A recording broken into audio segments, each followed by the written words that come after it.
Tem gente que pensa que o silêncio de Deus é sinal de abandono, que o deserto é castigo, que a espera é perda de tempo. Mas, e se eu te dissesse que é justamente nesse terreno seco, onde ninguém te aplaude, que Deus está te forjando? Sim, enquanto você achava que estava sendo ignorado, o céu estava te preparando para uma guerra. E mais ainda, para a vitória que vem depois dela. E aqui vai uma verdade que poucos têm coragem de dizer. O milagre que você espera não virá apenas com fé. Ele virá quando você estiver pronto para vesti-lo. Talvez você esteja cansado, orando sem resposta, cercado de pressões por todos os lados. Talvez já tenha pensado, será que estou fazendo algo errado? Mas a resposta não está no que você sente, está no que você se torna. E quando você entende que Deus está te treinando, sim, treinando com lágrimas, provas e noites em claro, você percebe que há uma armadura sendo moldada ao seu redor. Uma armadura espiritual, celestial, invencível. Neste vídeo, você vai descobrir cada detalhe dessa armadura. Vai entender por que sua mente está sendo tão atacada, por que seu coração tem oscilado tanto, por que parece que há uma guerra invisível em cada canto da sua vida. E mais, você vai aprender como se levantar, como se revestir, como guerrear espiritualmente como alguém que já sabe o final da batalha. Porque quem veste a armadura de Deus não apenas sobrevive, toma posse da vitória. Então, antes da batalha começar, já se posiciona. Curte esse vídeo agora mesmo, porque quando você faz isso, o YouTube entende que essa mensagem precisa alcançar mais pessoas em guerra. E se ainda não faz parte dessa tropa, se inscreve no canal e ativa o sininho. Aqui é o teu lugar de refúgio, preparo e renovo. Deus te trouxe até aqui por um propósito, e esse propósito começa agora. Você está em guerra mesmo sem perceber. Tem dias em que o peso que recai sobre os ombros é tão silencioso quanto esmagador. Nada parece dar certo. A mente se embaralha em pensamentos confusos, as emoções oscilam como se estivessem à mercê de ventos invisíveis e o corpo responde com um cansaço que não tem nome. Muitas vezes chamamos isso de estresse, azar, fase ruim. Mas e se for mais do que isso? E se, sem perceber, estivermos no centro de uma guerra espiritual que os olhos não conseguem enxergar, mas a alma sente a cada novo amanhecer? Essa batalha não se parece com as que vemos nos filmes. Não há armaduras reluzentes, espadas afiadas, nem gritos de guerra. Há distrações que tiram o foco, palavras que ferem mais que espadas, decisões impensadas que nos colocam em rotas perigosas. O apóstolo Paulo nos alerta de maneira clara: revesti-vos de toda a armadura de Deus, para que possais estar firmes contra as ciladas do diabo.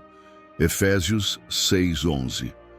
Essa armadura não é simbólica, ela é real, embora invisível. E o campo de batalha está ao nosso redor o tempo todo. É por isso que, às vezes, parece que você está lutando contra tudo e todos. A opressão espiritual não manda aviso. Ela apenas se instala, silenciosa, enquanto você tenta seguir em frente. E a guerra não se limita ao domingo na igreja. Ela acontece no trânsito, no trabalho, nas conversas que você tem, nos pensamentos que você alimenta à noite antes de dormir. Você não precisa ter feito nada de errado para estar em guerra. Basta estar vivo e alinhado com a luz. Isso já te torna um alvo. Mas como identificar se você está mesmo nesse campo de batalha? Comece observando suas lutas recorrentes. Pensamentos de derrota que surgem sem motivo, sensação de estagnação, mesmo com esforço. Ataques que vêm sempre pelas mesmas fragilidades emocionais.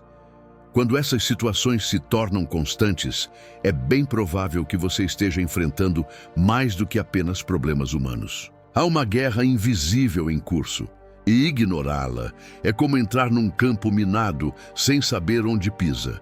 Talvez você tenha tentado vencer essas batalhas com conselhos de amigos, vídeos motivacionais ou até com frases prontas. mas tudo continua igual, porque o que é espiritual só se vence com armas espirituais. E uma das estratégias do inimigo é justamente essa: te fazer achar que o problema é só externo, quando na verdade ele está operando nos bastidores, plantando dúvidas, desânimo e distrações para minar sua fé aos poucos. Quem entende isso, muda sua postura, deixa de reagir às coisas com desespero e começa a enxergar cada acontecimento com discernimento. Quando percebe que uma briga familiar não é apenas um conflito de opiniões, mas uma tentativa de desestabilização espiritual, tudo muda. Quando entende que aquela insônia constante pode ser mais do que preocupação comum, passa a buscar refúgio não só no travesseiro, mas na palavra e na oração. Isso é estar consciente da guerra. E é a partir desse despertar que surge a necessidade de algo mais profundo. Não dá para continuar enfrentando gigantes com armamento de plástico. Não dá para seguir com o coração fragilizado e a mente vulnerável, achando que tudo é normal. A boa notícia: existe uma força que não nasce de você, mas que pode te revestir por completo. E é exatamente sobre isso que começa o próximo passo. A ordem divina. Fortalecei-vos no Senhor. Há momentos em que a alma se arrasta, mesmo quando o corpo está de pé. São dias em que a força simplesmente evapora e o fardo da vida parece dobrar de peso sem razão aparente. Nessas horas, é comum buscar apoio em si mesmo, tentar ser forte, tentar aguentar, tentar resolver. Mas o apóstolo Paulo não faz um convite. Ele dá uma ordem espiritual direta e inegociável. Fortalecei-vos no Senhor e na força do seu poder. Efésios 6:10. Note, não é na sua força, mas na dele. Fortalecer-se no Senhor não significa fazer uma oração rápida antes de dormir ou ir à igreja aos domingos.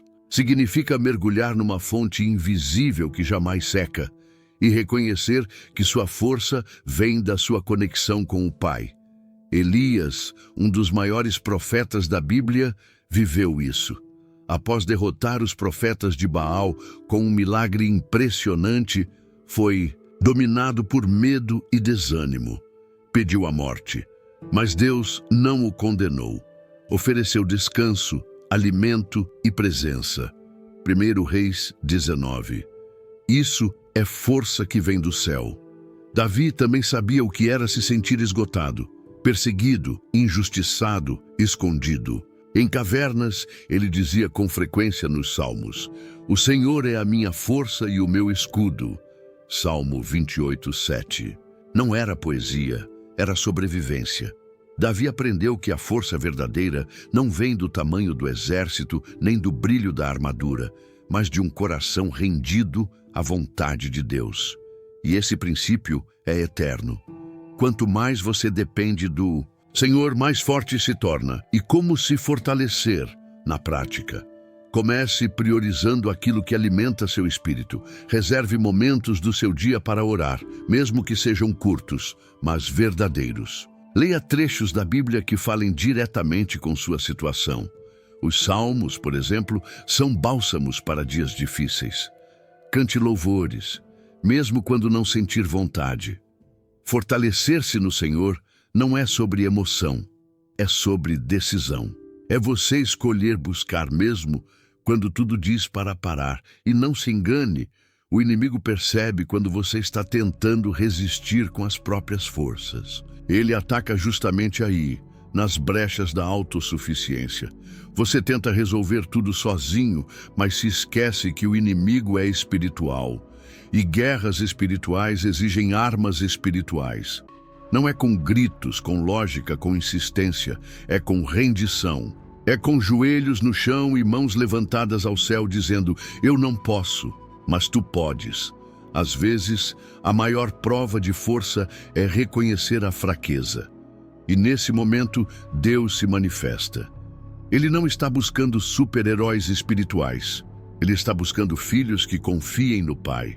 Aqueles que dizem, eu não tenho mais forças, mas que completam com fé. Mas sei onde encontrar. A força de Deus é como um rio subterrâneo. Não aparece na superfície, mas corre com poder debaixo do que parece seco e árido. E é exatamente nessa rendição que tudo começa a mudar. Porque depois de entender de onde vem a força, é preciso entender também de onde vêm os ataques. Afinal, ninguém pode vencer uma guerra se estiver mirando no inimigo errado. E aí entra o próximo passo. Discernindo o campo de batalha. Muitos estão lutando bravamente, mas contra o inimigo errado. Quando a vida aperta, é comum descarregar a frustração em quem está por perto.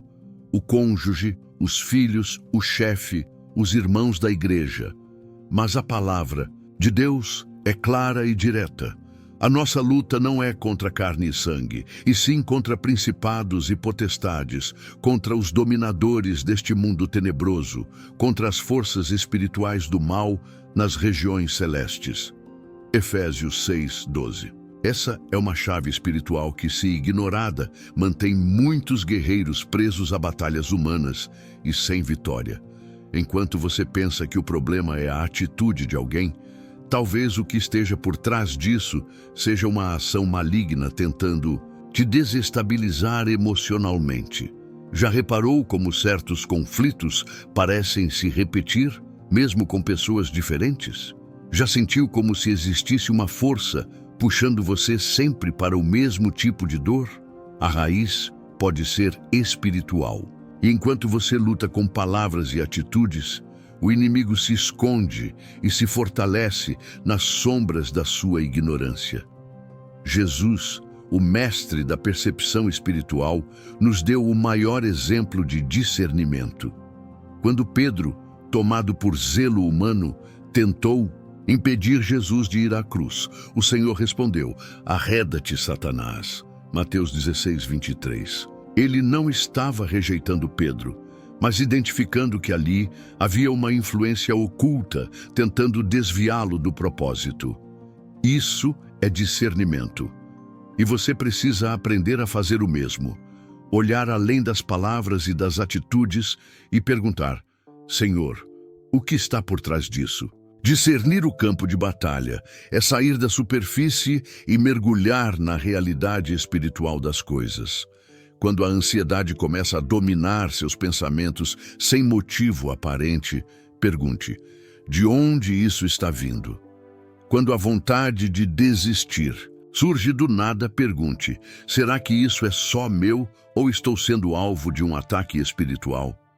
Essa consciência é o que transforma um cristão comum num guerreiro atento. E ela começa com oração, leitura da palavra e silêncio interior. É preciso tempo com Deus para ouvir o que só Ele pode revelar. O erro de lutar com as armas erradas está na raiz de muitas frustrações. Alguém magoa você, e ao invés de tratar a ferida com perdão e oração, você responde com orgulho. O inimigo sopra uma mentira na sua mente, de que você não é amado, que não tem valor, e você tenta abafar isso com distrações. Mas essas batalhas não se vencem com fuga, vencem-se com enfrentamento espiritual. Orando com autoridade, jejuando com propósito, declarando a palavra com fé. Talvez hoje você esteja desgastado por lutas constantes e cansativas. Talvez não por falta de força, mas por falta de foco. Lutar contra quem não tem culpa é como esfaquear o vento. Você se esgota e nada muda. Mas quando você enxerga a origem real do conflito, tudo muda. Você para de atacar pessoas e começa a levantar intercessão. Você deixa de lado as discussões e passa a buscar sabedoria. E ao identificar corretamente o campo de batalha, você começa a perceber que está exposto, que não basta saber quem é o inimigo, é preciso estar pronto, por inteiro. Nenhuma brecha pode ficar aberta, porque a guerra exige preparação total, a preparação completa. Nenhuma brecha pode ficar.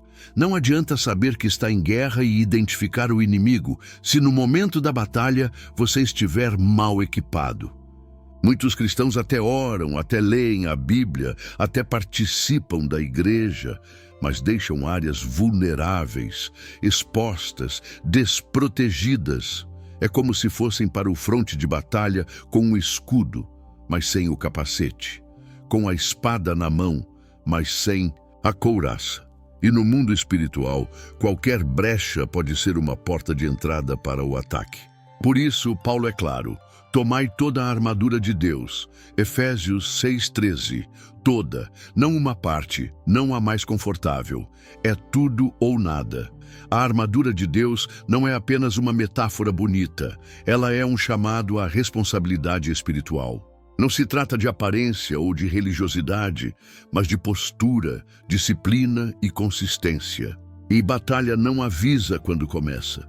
Muitas vezes, ela já começou quando você ainda acha que está em tempo de descanso. E quando o dia mal chega, só permanece de pé quem já estava pronto antes. Porque vestir a armadura depois do ataque é como tentar construir um escudo com as flechas já cravadas no peito. Jesus nos mostrou isso com clareza. Antes de iniciar seu ministério, foi conduzido ao deserto. Ali, enfrentou o inimigo cara a cara. Fome, tentação, distorção da palavra. E como ele resistiu? Estava espiritualmente vestido. Tinha a verdade na mente, a fé no coração, a palavra na boca. Não improvisou sua defesa. Ele se preparou antes da exposição e por isso venceu. Mateus 4. Esse exemplo deveria ecoar como um alarme em nossa rotina. A preparação precisa anteceder a guerra. Talvez você esteja percebendo agora porque certas lutas parecem ter sempre o mesmo final. Porque o cansaço volta, o desânimo retorna, o pecado se repete. Pode ser que você esteja indo à luta com partes da armadura esquecidas. De que adianta ter o escudo da fé se falta o capacete da salvação? De que adianta declarar versículos se a verdade ainda não firmou raízes no seu caráter? A armadura é um corpo único. Se uma peça falta, o corpo todo sente. E como começar essa preparação completa? Primeiro, faça um autoexame espiritual. Pergunte a si mesmo: qual área da minha vida está mais exposta hoje? Pode ser um relacionamento doentio, um hábito escondido, uma rotina desordenada, uma mente desprotegida. Em seguida, leve essa área ao Senhor. Ore sobre isso. Busque cobertura espiritual. Peça ao Espírito Santo para te mostrar onde falta armadura. E seja prático. Se você precisa restaurar sua fé, comece relendo Hebreus 11. Se precisa de paz, mergulhe em Filipenses 4. Muita gente quer os milagres, mas não quer o treinamento. Quer a vitória, mas ignora o processo. Só que no reino de Deus, o preparo é a plataforma da manifestação. A armadura não se veste uma vez só, ela é vestida todo dia. Antes de sair para trabalhar, antes de entrar em uma conversa delicada, antes de tomar uma decisão importante.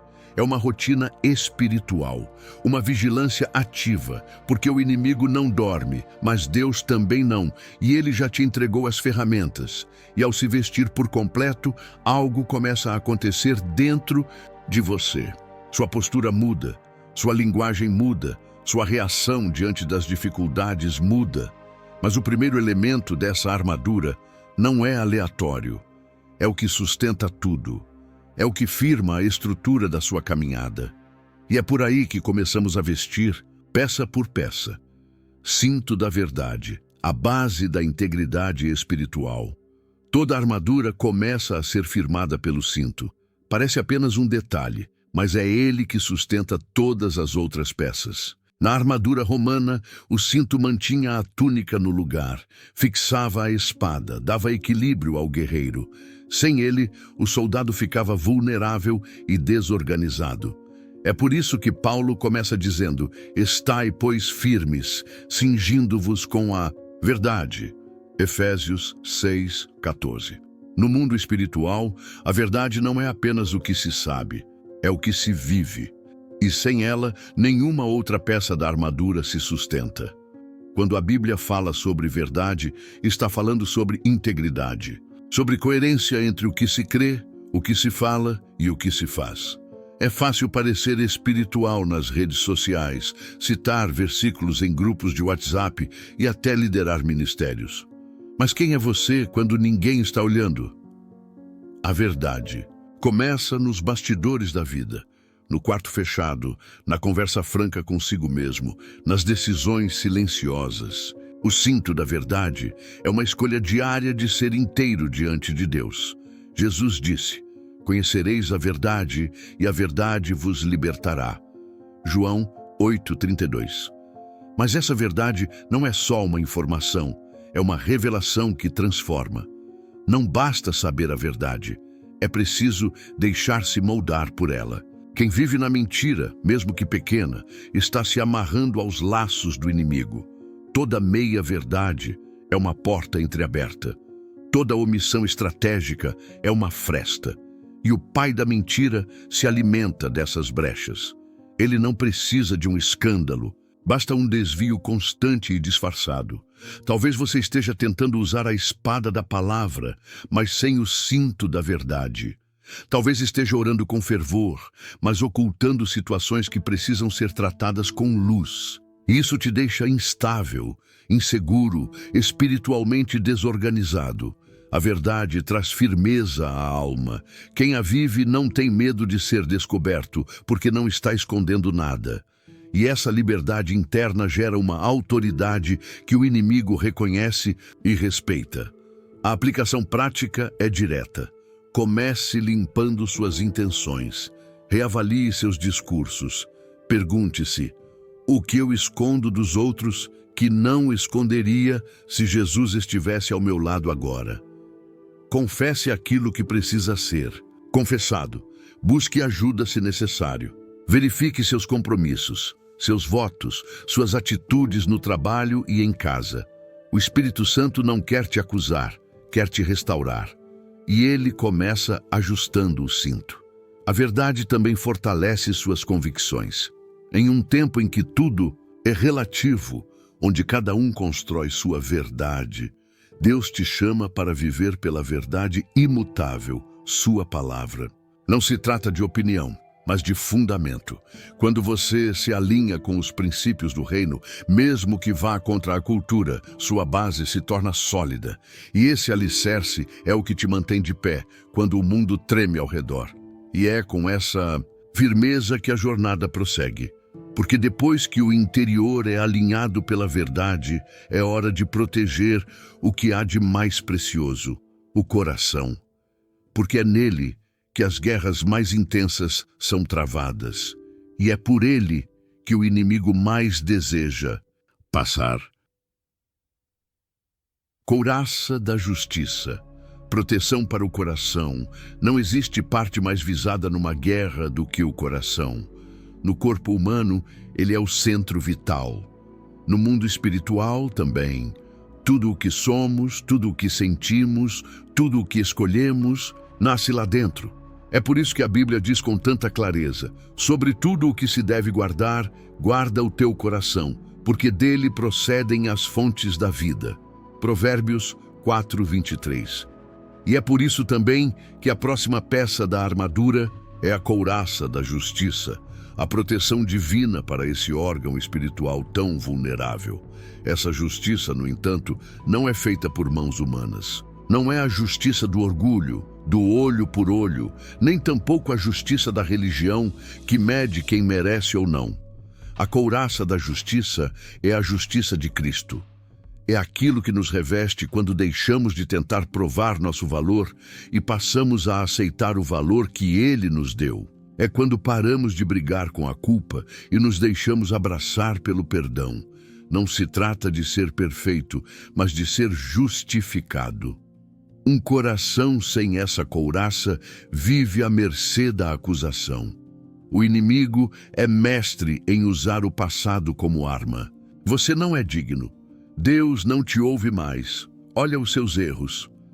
Essas vozes surgem nos momentos mais vulneráveis, numa madrugada de insônia, num silêncio pesado após uma discussão, em dias de fraqueza espiritual.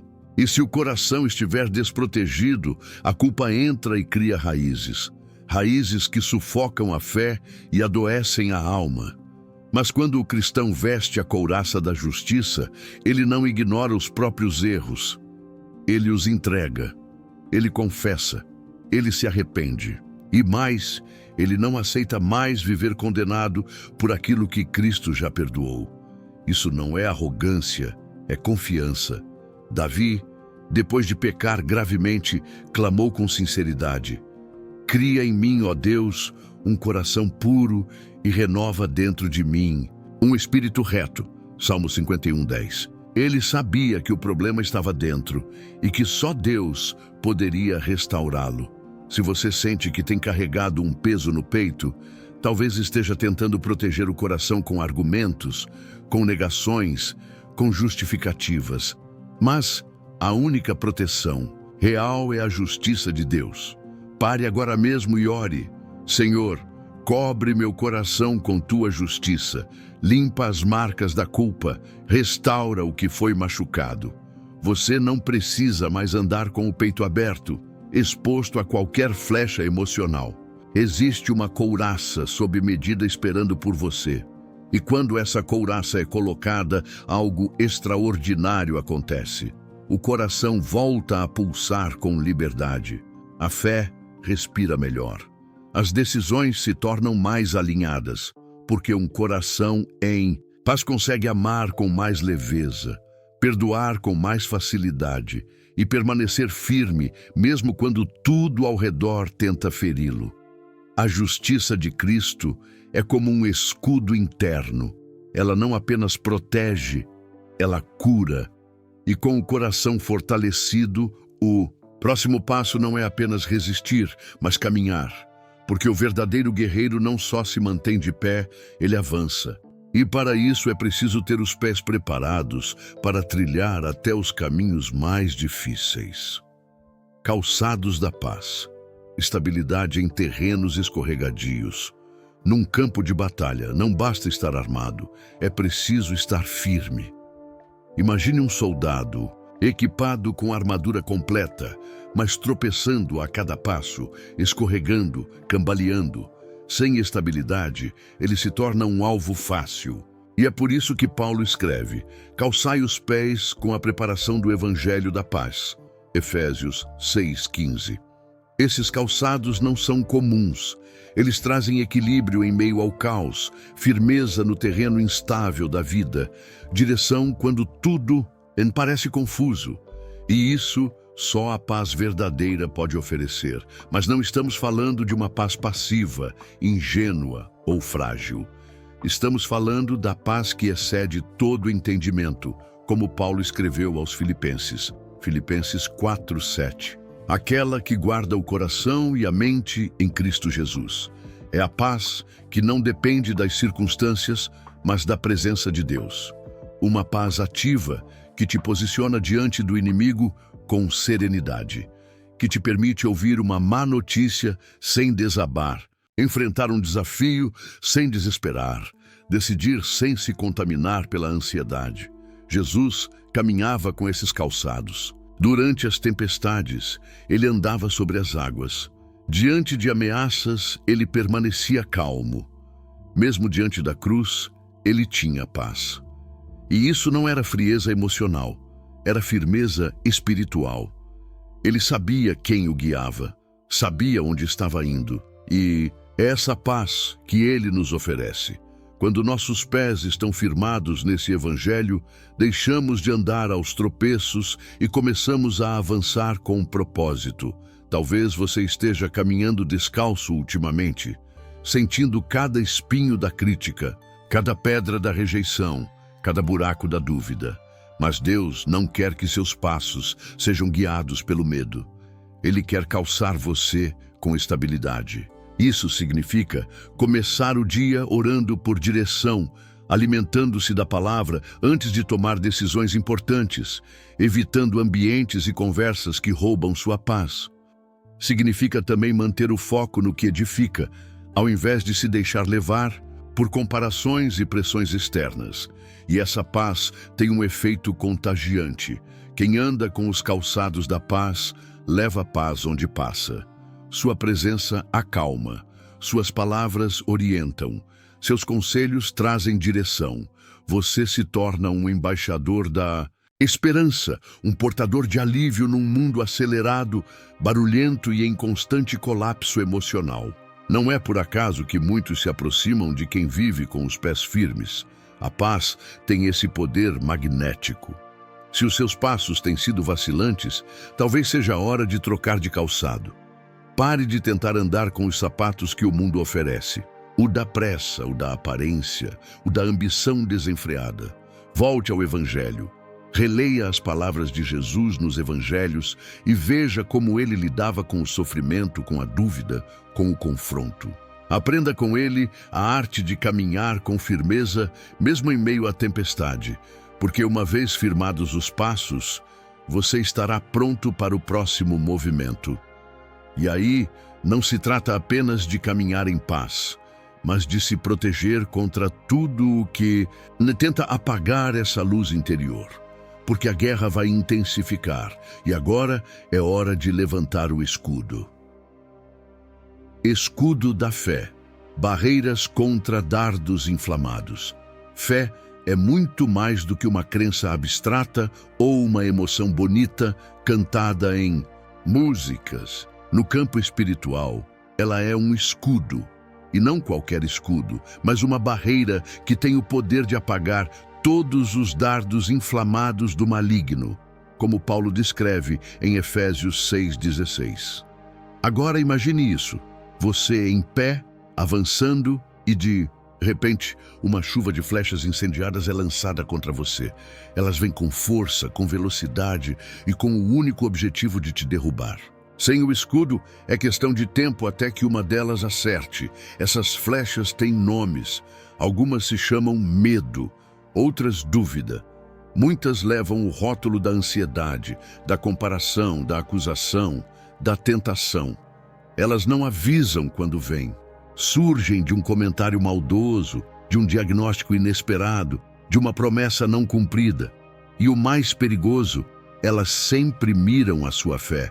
Porque o inimigo sabe que se conseguir fazer você duvidar de quem Deus é, o resto desmorona. Por isso, seu maior objetivo é minar a confiança. E ele faz isso lançando pensamentos que, se não forem bloqueados, inflamam tudo por dentro.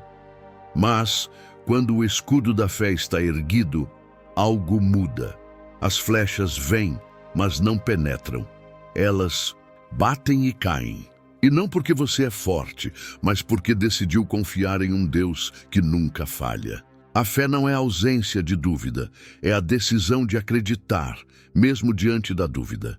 Hebreus 11:1 nos diz: Ora, a fé é a certeza de coisas que se esperam, a convicção de fatos que se não veem. É crer quando ainda não chegou. É caminhar quando o caminho não está claro, é declarar quando a voz está fraca. Quer um exemplo? Olhe para Abraão. Deus prometeu um filho, mas o tempo passou, o corpo envelheceu, as circunstâncias pioraram. E ainda assim, Romanos 4,18 nos lembra: esperando contra a esperança, creu.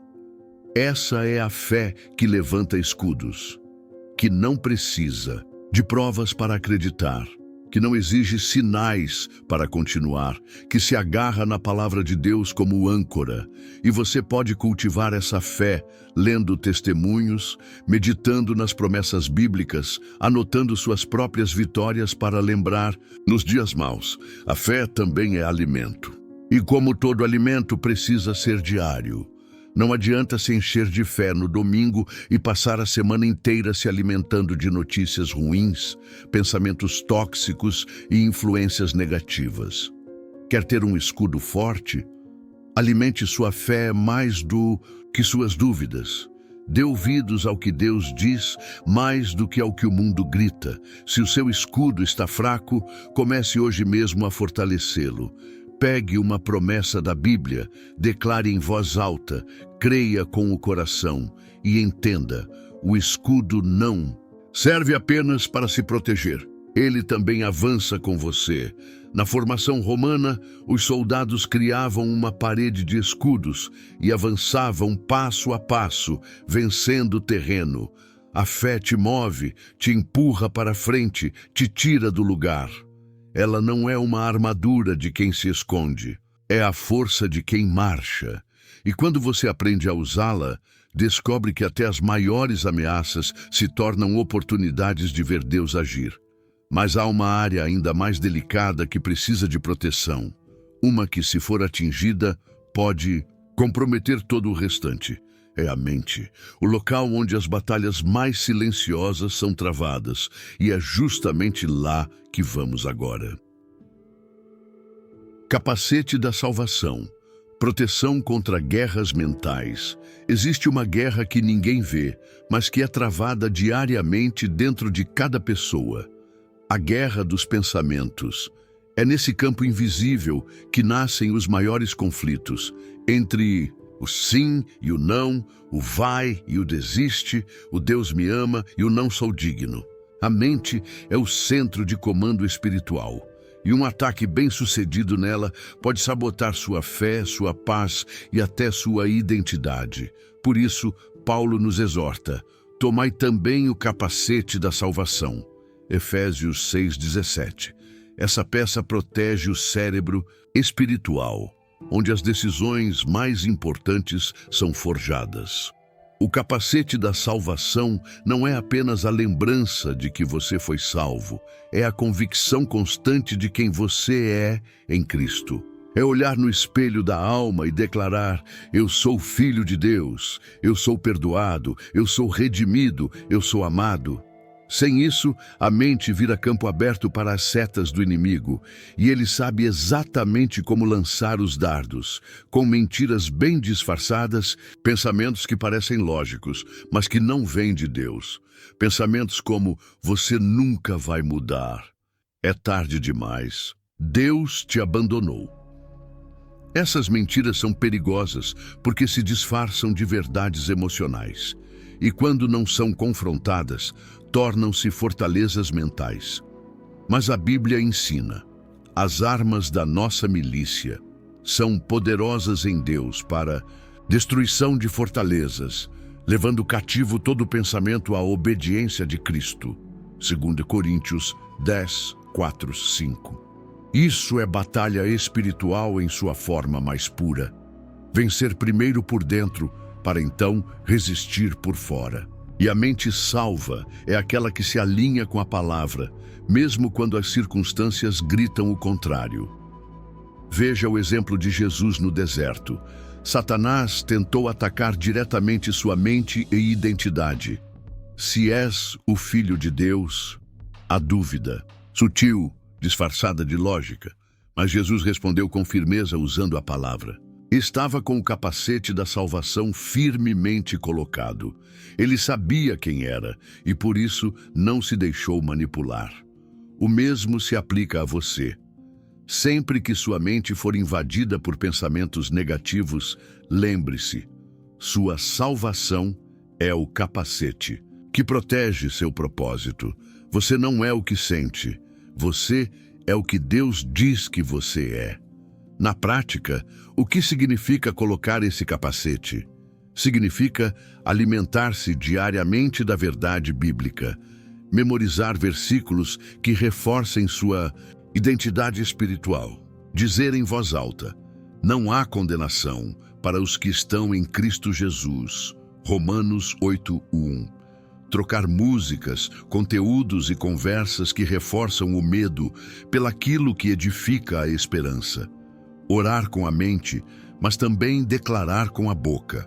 Não aceite viver com a mente exposta, esperando que pensamentos bons venham por sorte. Proteja-se intencionalmente. E lembre-se, pensamentos moldam emoções. Emoções moldam decisões. Decisões moldam destinos. Por isso, sua mente precisa estar sob domínio da verdade. Não é sobre controlar tudo o que sente. É sobre filtrar o que entra. O capacete da salvação é o filtro que diz: isso vem de Deus, isso me afasta ou me aproxima dele. Isso confirma ou distorce quem eu sou em Cristo. É essa consciência que impede a mente de ser tomada pelo caos. E quando a mente está protegida, quando os pensamentos se alinham com o céu, o guerreiro finalmente está pronto para empunhar a única arma de ataque desta armadura espiritual. A arma que corta, que liberta, que transforma. Agora chegou a hora de empunhar a espada. Espada do Espírito, a palavra viva em suas mãos. Até aqui, toda a armadura foi pensada para proteção. O capacete, o escudo, a couraça, os calçados. Mas há um momento na batalha em que não basta apenas resistir. É preciso contra-atacar. E para isso Deus nos deu uma arma específica, precisa, imbatível, a espada do Espírito, que é a palavra de Deus. Efésios 6:17. Ela não é simbólica, é viva, é ativa. E Hebreus 4:12 descreve: porque a palavra de Deus é viva e eficaz, e mais cortante do que qualquer espada de dois gumes. Sim, ela corta o engano, separa a verdade de mentira, expõe intenções ocultas e liberta com poder. Mas veja bem, não é o versículo decorado que transforma. É a palavra revelada, vivida, declarada com fé. Tem gente com Bíblia aberta em casa, aplicativos cheios de planos de leitura, mas com a alma desarmada. A espada não é para enfeite, é para a guerra. E como todo guerreiro precisa treinar com sua arma, o cristão precisa aprender a manejar a palavra. Conhecer não só o texto, mas o contexto. Não só citar, mas entender. Não só repetir, mas aplicar. É isso que faz da palavra uma espada afiada. Jesus nos ensinou isso no deserto. Diante de cada investida do inimigo, ele não discutiu, não se justificou, não entrou em crise, apenas declarou: está escrito. Mateus 4:4, 7, 10. E cada vez que fazia isso, cortava o ataque com precisão cirúrgica. Ele nos deixou um padrão. Na dúvida, volte ao que está escrito. Na tentação, declare o que está escrito. No medo, clame o que está escrito. A espada do Espírito é ativada pela fé na palavra liberada. Talvez você nunca tenha experimentado esse poder porque tem mantido a espada embainhada. Tem lutado com suas emoções, com argumentos, com o que sente ou acha, mas não com a palavra. E é por isso que muitos perdem batalhas. A espada não fere carne, ela desfaz sofismas, quebra maldições, derruba fortalezas mentais, revela direções. Se você quer ver mudanças reais, comece a declarar a palavra sobre suas crises. Use versículos como munição. Escreva promessas de Deus nos seus espelhos, nos cadernos, nas notificações do celular. E atenção! Quanto mais você usa a espada, mais afiada ela fica. Quanto mais você lê, estuda, memoriza, mais autoridade carrega. E essa autoridade espiritual não se impõe, ela transborda. Quando alguém fala com base na palavra, o céu se move. O inimigo recua, a atmosfera muda. Por isso, treine, estude Provérbios, mergulhe nos Salmos. Decore palavras de Jesus nos evangelhos. Envolva seus filhos na leitura bíblica. Torne isso parte da sua rotina, como quem treina diariamente para uma batalha invisível, mas real. E tem mais. A espada também edifica. Você pode usá-la para curar, para aconselhar, para restaurar outros. A palavra também consola, encoraja, exorta. Quando você a compartilha com alguém aflito, é como se entregasse uma arma a outro guerreiro caído. É como reacender a fé de quem está fraco. Por isso, não guarde só para si. Espalhe, publique, envie, compartilhe versículos com quem precisa. Seja um portador da palavra, um semeador da verdade. E agora que você está armado, treinado e posicionado com a espada nas mãos, falta algo essencial: porque nenhuma peça da armadura se mantém firme sem um combustível espiritual constante. E esse combustível tem nome: oração. É ela que mantém o guerreiro em pé, sensível e alerta, mesmo quando o mundo inteiro dorme. Vigilância constante. Oração é o oxigênio da batalha. A armadura pode estar completa, o escudo erguido, a espada afiada, o capacete no lugar. Mas sem oração, tudo isso se torna apenas um peso simbólico. Paulo encerra sua descrição da armadura com um lembrete poderoso: orando em todo o tempo no Espírito, com toda oração e súplica. Efésios 6:18. A oração é o oxigênio do guerreiro. É o que mantém tudo vivo, ativo, sensível. Sem ela, o crente pode até parecer armado por fora, mas estará dormindo por dentro. E nada é mais perigoso do que um soldado adormecido em campo de guerra. Orar em todo o tempo não significa viver de joelhos o dia inteiro. Significa manter o coração acordado, a mente conectada com o céu, mesmo no meio das tarefas diárias. É estar lavando louça e dizendo: Senhor, cuida da minha casa. É dirigir o carro e agradecer pela proteção. É sentir um peso no peito e, ao invés de afundar em preocupação, suspirar: Senhor, me sustenta. É transformar a rotina em comunhão, a dor em intercessão, o silêncio em escuta sensível ao Espírito. Jesus, o próprio Filho de Deus, nos deu esse exemplo.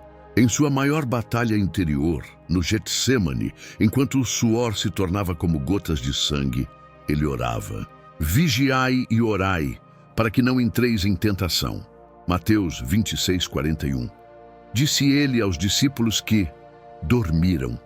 E muitos hoje fazem o mesmo. Estão vestidos, mas sem vigilância. Estão alertas para o trabalho, para os boletos, para as notícias, mas espiritualmente sonolentos. E o inimigo adora isso. Ele age nas brechas da distração. É na oração que o cristão ouve instruções, recebe estratégias, desabafa o coração e se realinha com a vontade de Deus. É nela que a armadura se ajusta. É nela que o escudo se fortalece. É nela que a espada ganha direção. A oração é o lugar onde o soldado consulta o general. E se não há comunicação com o comandante, todo o preparo pode ser em vão. É por isso que orar não pode ser o último recurso. Deve ser o primeiro impulso. Talvez você diga: mas eu oro e nada acontece. A questão não é apenas o resultado visível, é o alinhamento espiritual. Toda oração feita com sinceridade é ouvida. Toda súplica com fé é registrada no céu. E mesmo o silêncio de Deus, às vezes, é resposta. A diferença está em quem continua mesmo quando não sente, quem persiste mesmo sem ver. Esse é o guerreiro que o inferno respeita, aquele que ora até o coração voltar a pulsar. Com fé. E Paulo vai além. Ele diz que devemos orar por todos os santos. Ou seja, a oração também é um ministério de intercessão. Um soldado não protege apenas a si mesmo, protege o irmão ao lado. Quando você ora por alguém que está fraco, você se coloca entre ele e o ataque. Você se torna escudo, cobertura, reforço espiritual. E isso é parte da missão de um guerreiro do reino. Sustentar uns aos outros em oração. E enquanto você ora, algo dentro de você começa a mudar. Porque a oração contínua transforma o coração, fortalece os músculos espirituais e revela a vontade de Deus com mais clareza. Mas para que ela realmente tenha poder, precisa vir acompanhada de algo fundamental: submissão. Porque ninguém vence uma guerra se estiver em rebelião contra o próprio general. Submissão espiritual. A postura que traz. Autoridade, existe uma chave espiritual que muitos ignoram e por isso continuam lutando sem conquistar terreno. Essa chave se chama submissão. Tiago 4:7. Não deixa margem para dúvida. Sujeitai-vos, portanto, a Deus, resisti ao diabo e ele fugirá de vós. Perceba a ordem: primeiro sujeição, depois resistência, só depois vem a vitória. Em outras palavras, não adianta gritar contra o inimigo se seu coração ainda resiste ao comando de Deus. A autoridade espiritual não se fabrica com palavras. Ela nasce da obediência. No reino natural, submeter-se é visto como sinal de fraqueza. Mas no reino de Deus, a lógica é inversa. Quem se humilha é exaltado, quem perde por amor vence, e quem se submete à vontade de Deus torna-se inabalável. O inimigo não teme crente barulhento, ele teme crente rendido, porque um coração rendido se torna terreno sagrado. Deus habita em quem confia plenamente nele. E onde Deus habita, o mal recua. A verdadeira autoridade vem de estar alinhado com o coração do rei. Jesus nos deu o exemplo mais profundo disso. No Getsêmani, diante do peso da cruz, ele não fugiu, nem argumentou. Ele orou: Pai, se possível, passa de mim este cálice. Todavia, não seja como eu quero, mas como tu queres. Mateus 26:39. Essa foi a oração que decidiu a maior batalha da história. Submissão silenciosa, corajosa e total. Foi ali que ele venceu, antes mesmo de subir ao Gólgota. Foi ali, no chão da renúncia, que o céu o revestiu de poder para enfrentar o inferno. Submeter-se, espiritualmente, não é viver uma fé robótica sem questionamentos. É confiar, mesmo quando não entende. É dizer: Deus, eu não gosto disso, mas confio que o Senhor sabe o que faz. É abrir mão do controle para andar em paz. É silenciar o ego para ouvir o Espírito. É obedecer mesmo quando tudo em você quer reagir. E isso sim exige força, uma força que o mundo não compreende. Talvez você esteja resistindo em áreas pequenas, um perdão que não libera, uma direção que evita, uma entrega que adia. Mas Deus não quer te controlar, Ele quer te conduzir. E quando você entrega essas áreas, algo sobrenatural acontece. O peso sai, a paz entra, o discernimento se aguça, a autoridade espiritual se fortalece, porque onde há rendição, há alinhamento. E onde há alinhamento com Deus, há respaldo celestial. E essa submissão precisa ser diária. Não basta ter dito sim ontem. A carne tenta tomar o volante de novo. Por isso, a cada manhã, ore: Senhor, governa minha vontade hoje. Reavalie suas decisões. Elas nascem da sua ansiedade ou da direção do Espírito. Se forem suas, volte. Se forem dele, prossiga com ousadia. A obediência abre portas que o esforço nunca abriria, e o diabo sabe disso. Por isso, sua maior estratégia é fazer você acreditar que pode seguir com um pé no reino e outro no controle pessoal. Mas o tempo de viver dividido acabou. Deus quer um exército de filhos totalmente rendidos, completamente obedientes. Porque só quem se submete com verdade pode resistir com poder. E quando esse nível de entrega acontece, o inimigo não encontra brechas. A armadura brilha, a presença se manifesta e o céu se move. Mas para manter essa conexão viva, é preciso vigiar. E mais do que isso, manter o foco naquilo que realmente importa. Foco no essencial. Distrações também são armas do inimigo. Num campo de batalha, basta um segundo de distração para que o inimigo encontre uma brecha. E o mesmo acontece na guerra espiritual.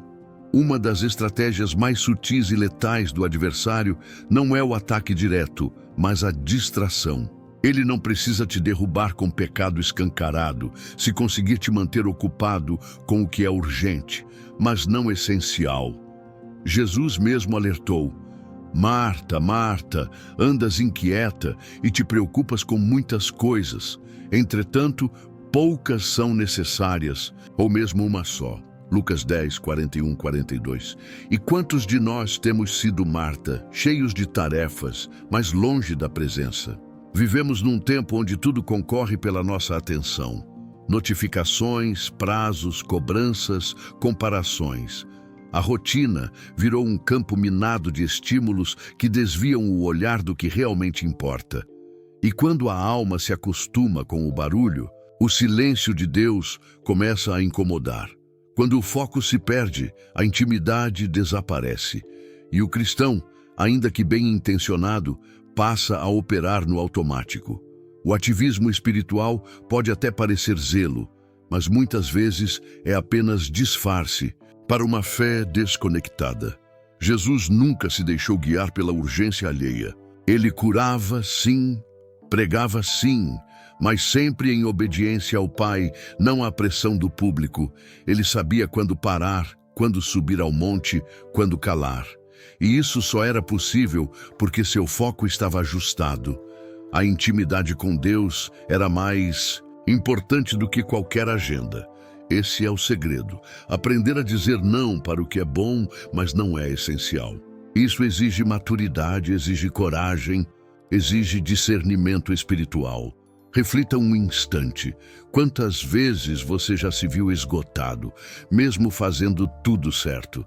Talvez porque fez muito, sem fazer o que era necessário. Talvez porque trocou a adoração pela obrigação. Talvez porque mergulhou nas obras, mas esqueceu do altar. Voltar ao essencial é um ato de humildade.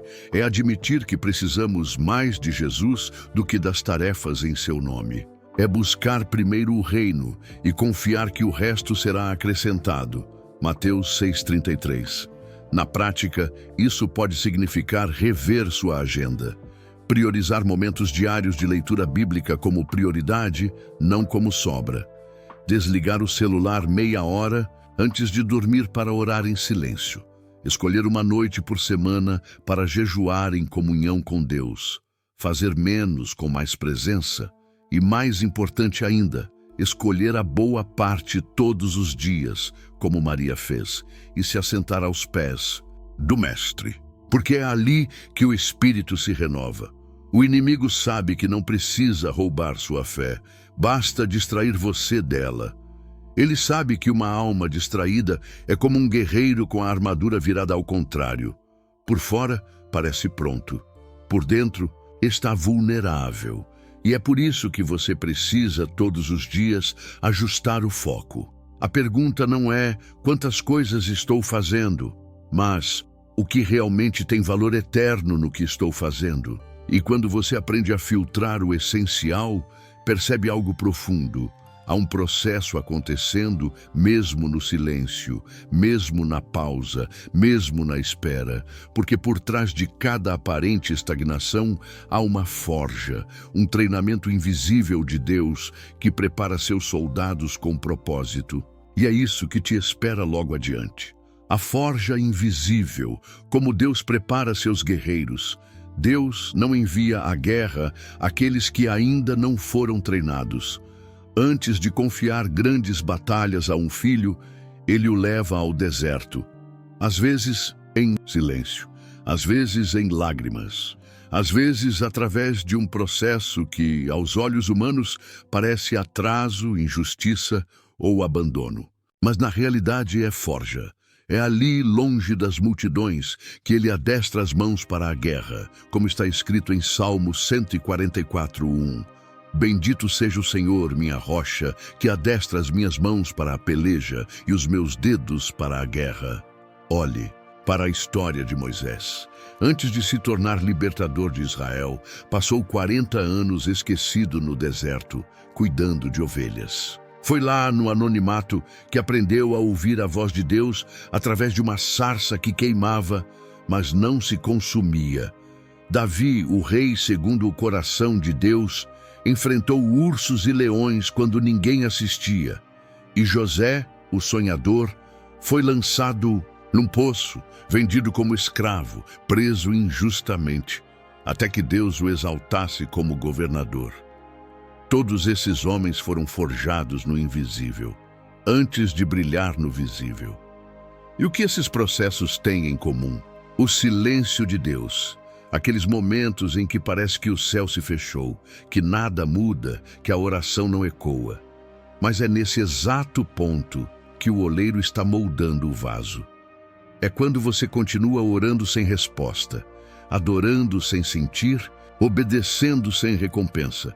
É aí que a estrutura espiritual se forma. É aí que o caráter é temperado com fogo, a fé é esticada, a resistência é lapidada. E quem suporta esse processo carrega marcas de autoridade real. Você pode estar nesse momento agora, sentindo-se esquecido, testado, passando por perdas que não compreende.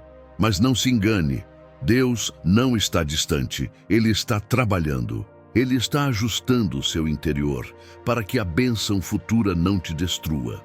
Porque não é difícil ser fiel na prova. Difícil é permanecer humilde depois da promoção.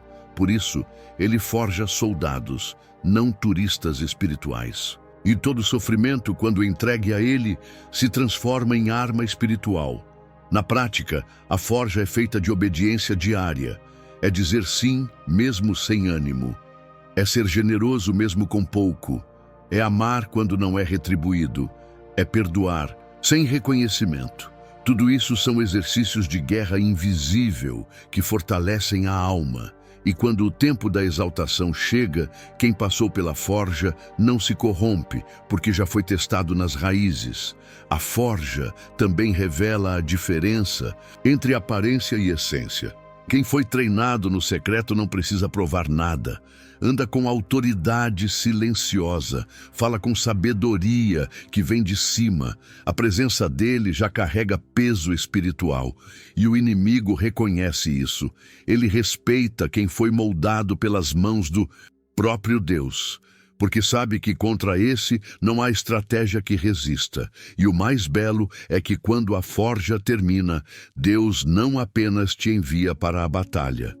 Ele envia contigo um exército, um corpo espiritual, uma comunidade viva, porque guerreiro algum vence sozinho. A vitória verdadeira é celebrada em unidade, e é com essa verdade que caminhamos rumo ao próximo passo. O exército invisível, a comunidade é sua defesa. Na guerra espiritual, o isolamento é uma armadilha disfarçada. O inimigo sussurra ao ouvido do crente ferido: você está sozinho, ninguém se importa, melhor se afastar. E quando o coração acredita nisso, começa a baixar a guarda, se fechar, se calar, exatamente onde o inimigo queria que ele estivesse. Mas a verdade do céu é outra. Você nunca foi chamado para lutar só. Você faz parte de um exército invisível, real, estratégico, poderoso. E como Paulo ensina em Efésios 6:18, devemos orar por todos os santos, porque cada guerreiro depende da retaguarda do outro. A imagem mais poderosa disso está na formação romana chamada testudo, ou formação de tartaruga. Os soldados se alinhavam com os escudos sobre a cabeça e ao redor do corpo, formando uma barreira impenetrável. Um só escudo protegia 2, às vezes 3 companheiros. Essa é a essência da comunhão cristã. Eu protejo o seu lado e você protege o meu. Oramos juntos, choramos juntos, celebramos juntos. E se alguém cai, não deixamos para trás. Levantamos, carregamos, cobrimos em oração. Mas muitos, feridos por decepções ou por orgulho, se afastam da comunhão. Trocam o corpo por uma fé solitária e aí se tornam alvos fáceis. Porque o diabo não teme um crente isolado, ainda que ele seja forte. Ele teme um corpo unido, que ora, jejua e intercede como um só. O livro de Atos está cheio de exemplos disso. Os discípulos se reuniam, oravam em unidade, partilhavam tudo, e o poder de Deus se manifestava com força. Comunidade não é um acessório da fé. É uma armadura coletiva. Talvez você tenha passado por experiências ruins em alguma igreja, talvez tenha sido julgado, incompreendido, ignorado, mas não desista da comunhão por causa de feridas humanas. O corpo de Cristo é formado por pecadores em processo, como você, como eu, e Deus ainda age através do ajuntamento. Ele ainda fala por meio de irmãos, ainda cura com orações em grupo, ainda fortalece com abraços sinceros e conselhos, ungidos, e essa comunhão vai além do templo. Ela pode acontecer em uma conversa online, num grupo de oração no WhatsApp, numa ligação em que alguém intercede por você. Pode estar acontecendo agora, enquanto você ouve essa mensagem e percebe que faz parte de um povo que resiste junto. Por isso, reconecte-se. Escreva o nome de alguém hoje e diga: estou orando por você. Reative alianças espirituais. Peça cobertura. Ofereça intercessão. Você não está só e nunca precisou estar. Quando você compreende isso, percebe que sua guerra não é apenas sua, ela é compartilhada. Suas vitórias fortalecem outros, seus testemunhos alimentam a fé do irmão ao lado. E mesmo nos dias em que você não consegue orar por si, alguém está orando por você. Isso é corpo, isso é família espiritual, isso é guerra em unidade. E quando essa unidade se mantém firme, quando o exército se alinha, quando os escudos se tocam e as vozes se levantam, o céu responde. E o que parecia impossível se torna visível, porque o milagre não chega apenas ao guerreiro. Ele é celebrado pelo exército inteiro. A vitória é certa. Quando a armadura está completa, há um tempo determinado para todo o processo de Deus. E quando o crente persevera, se veste da armadura, resiste em oração, se submete com fé, caminha em comunhão e vigia com propósito, algo inevitável acontece. A vitória chega. Talvez não no tempo esperado, nem na forma idealizada, mas ela vem. Porque, como está escrito em Salmos 126, 5, 6, os que com lágrimas semeiam, com júbilo ceifarão. Essa colheita é promessa para quem não largou a espada, para quem não tirou o capacete no meio da guerra. Veja a história de José, vendido, humilhado, esquecido, mas permaneceu firme, manteve o caráter, guardou a fé, resistiu à tentação. E no tempo certo, Deus o levantou como governador do Egito.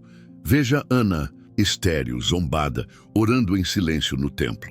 Deus ouviu seu clamor e lhe deu Samuel, um dos maiores profetas de Israel. Veja Daniel, lançado na cova dos leões por permanecer fiel e saindo ileso com honra. Veja Jesus, coroado com espinhos, crucificado em silêncio, mas ao terceiro dia venceu a morte. Quando a armadura está completa, a vitória se torna um selo espiritual. Não é só sobre conquistar bênçãos externas, mas sobre ver a fidelidade de Deus se manifestar na própria vida. É sobre caminhar com cicatrizes que agora brilham. É sobre olhar para trás e dizer: valeu a pena não desistir. É sobre inspirar outros com o testemunho vivo de que Deus não falha com aqueles que permanecem. Essa vitória nem sempre será barulhenta. Às vezes, será silenciosa e profunda. Uma paz que você nunca sentiu antes. Uma liberdade interior que não depende mais das circunstâncias. Uma clareza de propósito que dissipa toda a confusão. Mas quando ela chega, é como uma trombeta soando dentro da alma. E você sabe, Deus lutou por mim. Por isso, hoje, levante a cabeça. O que você viveu não foi em vão. O processo te moldou. A dor te fortaleceu. A espera te ensinou. A guerra te refinou. E agora a colheita está próxima, a trombeta está prestes a soar. E quando soar, não será apenas uma resposta, será uma proclamação. O Senhor dos Exércitos venceu através de você. E o mais impactante é que essa vitória não será só sua. Pessoas ao seu redor verão, serão tocadas, se lembrarão das suas lágrimas, da sua persistência, da sua fé e reconhecerão: foi Deus. Seu testemunho quebrará cadeias, sua história inspirará reconstruções. Sua jornada será usada como rota para outros voltarem ao caminho. Mas nada disso termina aqui, porque o que parecia fim, na verdade, é apenas o início de um novo chamado, um novo tempo, um novo nível de guerra e de glória. E é exatamente por isso que agora, com tudo pronto, vamos à introdução da mensagem.